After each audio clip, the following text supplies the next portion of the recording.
Hello, wonderful people. Welcome back to my channel and in another video. So, CA Students Conference season is on. और जैसे ही conference season चालू हुआ मेरे पास काफ़ी सारे लोगों के डीएम्स आने लगे रिगार्डिंग कि एक प्रॉपर वीडियो बनाया जाए and how to present the paper और क्या चीज़ें हमको ध्यान रखनी चाहिए while presenting the paper, slides का कंटेंट, स्लाइड्स की लेंथ, टाइम लिमिट और बहुत सारी चीज़ें।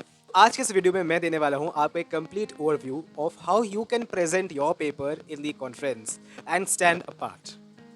So without wasting time let's get started. So important tip, आज का वीडियो बहुत ही क्रिस्प एंड शॉर्ट होने वाला है। वीडियो के लास्ट में मैं आपको देने वाला हूँ बहुत ही इंपॉर्टेंट टिप जो आपको हेल्प करेगा to stand out from the rest of the participants and will definitely help you to break the stage and set the stage on fire.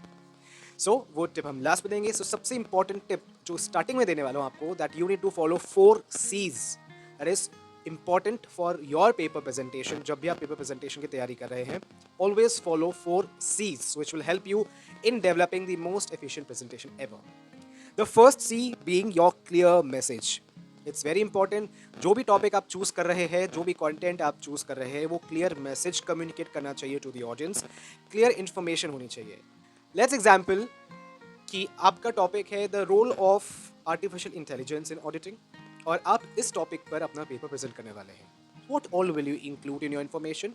Auditor, auditor की इन्फॉर्मेशन, ऑडिटर की report, auditor का evidence and how AI will help. That's it.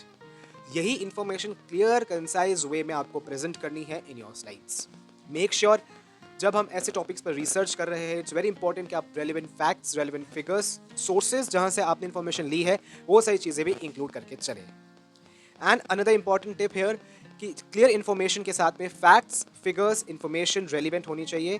यहाँ वहाँ की information नहीं डालेंगे। First C being your clear information. Second C is please make your slides very very concise. ज़्यादा slides नहीं बनानी है। मिनिमम 5 और maximum 10 to 12 that's sufficient, including your introduction para and your conclusion slides. Intro और conclusion को मिला करके 10 to 12 is enough. Not more than that because आपको 10 से 12 मिनट ही मिलेंगे and per slide you will get 1 minute. That is more than sufficient for you to explain. Important thing, concise slide के साथ में ही next C relate करता है which is your catchy slide. Make sure that your slides are very effective, very eye catching. अब इसका मतलब ये नहीं है कि we end up implementing cartoons और काफ़ी सारे animations और काफ़ी सारे effects हम उसके अंदर डाल दें. That is not at all required. Catchy slides but yet professional is very very important. Make sure उसका background, उसका font size, जो आप information डाल रहे हैं वो ज़्यादा overloading ना हो, बिकॉज काफ़ी सारी कॉन्फ्रेंसेज में पार्टिसिपेंट्स के साथ ये देखा गया है कि वो लोग इन्फॉर्मेशन काफ़ी ज़्यादा स्लाइड्स के अंदर डाल देते हैं, which is very difficult for the jury और for the audience to go and read, because audience will listen to you और will read the information. So it's on you, make sure कि आप slides के अंदर ज़्यादा information ना डालें। जो रेलिवेंट फैक्ट्स, फिगर्स जो हमने पहले फर्स्ट में डिस्कस किए थे वही स्लाइड्स के अंदर होने चाहिए, with some charts, figures which will always support your relevant information. The fourth and the last C is please build your confidence, because it's very important. जब आप वहाँ पर 500,000 बच्चों के सामने प्रेजेंट कर रहे हैं paper, so it's very obvious to get nervous. So it is very important to practise once before you go on the stage, and I would recommend not practise once but practise at least twice और thrice. आप timer लगाएं, आप mirror के सामने practice करें, content को एक बार read करें, वापस प्रैक्टिस करें, which will help you build confidence, because as I said it's very obvious to step up on the stage and get nervous. काफ़ी बार मेरे साथ भी हो चुका है, but it's very important to deal with the situation at that time.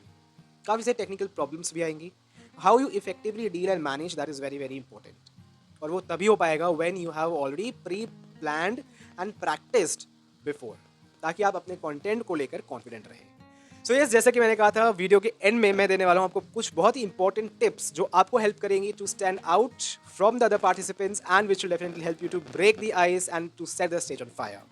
सो इस keyword के अंदर ही वो टिप छुपी है, that is break. Yes, BREAK, break. और बी का मतलब यहाँ पर है बी प्रोफेशनल। जैसा कि हमने जब स्लाइड्स के बारे में डिस्कस किया था, जब 4 C's के बारे में डिस्कस किया था, उसमें एक पॉइंट था that catchy slides yet professional. So उसी से रिलेट करता है ये पॉइंट भी, that be professional in your slide also. जब आप कंटेंट दे रहे हैं तो प्रोफेशनल कंटेंट होना चाहिए, सपोर्टिंग फैक्ट्स, फिगर्स, जो डेटाज है, इंपॉर्टेंट पॉइंट, वो ज़्यादा भी टेक्निकल नहीं जाना है, बिकॉज वहाँ पर बच्चों को कुछ समझ नहीं आएगा अगर हम ज़्यादा टेक्निकल जाएंगे। सो इट्स वेरी इंपॉर्टेंट कि हम उसको प्रैक्टिकल लाइफ से रिलेट करें, yet in a professional way. The language, the content, the context, and important thing, your dressing must be very, very professional. Because you are going in a CA students conference, very important to be very professional. So first B is your be professional. Second is your R. R is here respect the time limit. आपको जो time limit दिया गया है 10 to 15 minutes का, please make sure you sum up your entire content within that time, which will definitely impress the judges.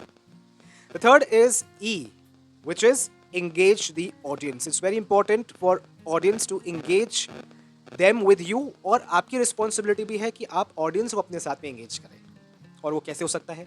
Of course catchy slide is one of the thing, but अलग examples, some satirical examples. अगर आपका topic ऐसा है जिसमें आप practical life example दे सकते हो, just for an example अगर मैं कहूँ तारक मेहता का उल्टा चश्मा, सब जेठालाल बाघा का एग्जाम्पल अगर मैनेजमेंट स्ट्रैटेजीज में दे सकते हो, which will definitely give a broad smile on the face of the jury and on the face of the audience, and they will connect with you. So it's very important to engage the audience and to grab their attention ताकि वो आपके content को बहुत ध्यान से सुने. Right? This is E. A is avoid too much repetition, guys. Content के अंदर ज़्यादा repetition, आपके flow के अंदर ज़्यादा repetition of words नहीं होना चाहिए. अब तब possible है जब आप practice करेंगे, आपको पता चलेगा कौन सा content या कौन सा एक word है जो बार बार repeat होता जा रहा है. Because that irritates the audience. अगर आप एक information को अलग अलग phrases में अलग अलग टुकड़े करके उनको दे रहे हैं, they will not accept it. Right? So it's very important to avoid too much information. And last is your K, which is keep the backup plan ready. Yes. Because we are going for a technical sessions जहाँ पर हम pen drive पर rely नहीं कर सकते हैं. Pen drive कभी भी करप्ट हो सकती है. It's very important to send a mail. जहाँ पर भी आप कॉन्फ्रेंस जा रहे हैं उनकी मेल आईडी पर आप एक मेल सेंड करके रखिए, व्हाट्सएप सेंड करके रखिए for backup purposes. Carry the pen drive again.